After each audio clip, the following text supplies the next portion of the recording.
Chainsaw man का latest chapter आ गया है और ऑनेस्टली इंटरनेट पे इसने काफ़ी आग लगा रखी है।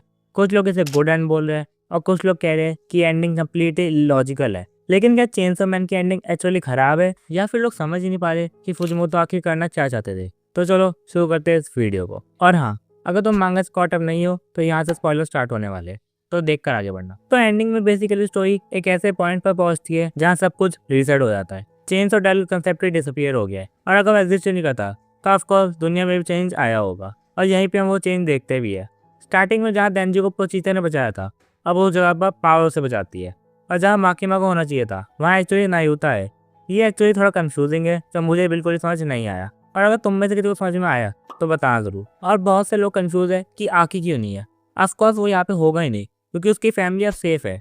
उसे डेविल एंटर बनने की कोई ज़रूरत ही नहीं है क्योंकि उसकी फैमिली को गन डेविल ने कभी मारा ही नहीं है। और सबसे सरप्राइजिंग बात, डेंजी को एक तरह की हैप्पी एंडिंग मिल गई है और उसे पोचीता भी वापस मिल चुका है। कैसे? और को जब आशा बोलती है चेनसॉ मैन तो उसका हार्ट बीट करता है। हमें वहाँ पोचीता दिखाया जाता है, यानी पोचीता कभी चेनसॉ डेविल था ही नहीं, वो कोई और डेविल था। और ये एक मेरी थ्योरी है और यही चीज़ लोगों को डिवाइड कर रही है। कुछ लोग कह रहे हैं कि एंडिंग गेगे लेवल पर स्टोरी को रूइन कर देती है, जबकि दूसरे लोग इसे एक अच्छा डिसीजन मान रहे हैं। लेकिन अगर तुम फुजिमोतो के इंटरव्यूज देखो तो उन्होंने पहले ही हिंट दे दिया था कि वो एक ऐसे एंडिंग बनाना चाहते हैं जहाँ सबको रिजॉल्व ना हो। उनके वर्ड्स में एक ऐसी स्टोरी जो मीनिंगलेस लगे लेकिन फिर भी कैरेक्टर के थ्रू वो तुम्हें कुछ फील कराए और जो 100% सबको फील हुआ है। पर्सनली मुझे एंडिंग ना फुल्ली अच्छी लगी ना ही कम्प्लीटली बुरी। ये एक मिडल ग्राउंड पे आती है जहाँ स्टोरी का कंक्लूजन क्लियर नहीं है लेकिन हमें उसका इम्पैक्ट पता है और शायद यही चेनसॉ मैन और फुजिमोतो का कोर भी है। ये एक ऐसी स्टोरी नहीं है जो तुम्हें परफेक्ट क्लोजर दे, बल्कि एक ऐसी स्टोरी है जो तुम्हें अनकंफर्टेबल क्वेश्चन के साथ छोड़ देती है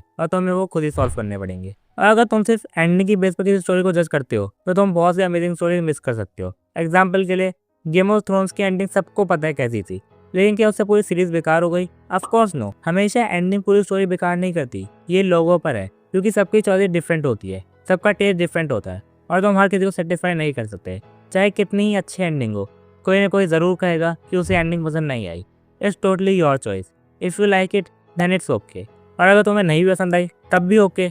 देखो, कभी कभी स्टोरीज परफेक्ट एंड के साथ खत्म नहीं होती, बल्कि एक अजीब सी फीलिंग के साथ खत्म होती है, जैसे जुंजी ईतो स्टोरीज। और चेनसॉ मैन भी वही है। अब तुम बताओ तुम्हें एंडिंग कैसे लगी, अच्छी या बुरी? तब तक मैं मिलता हूँ तुमसे किसी और नई वीडियो में।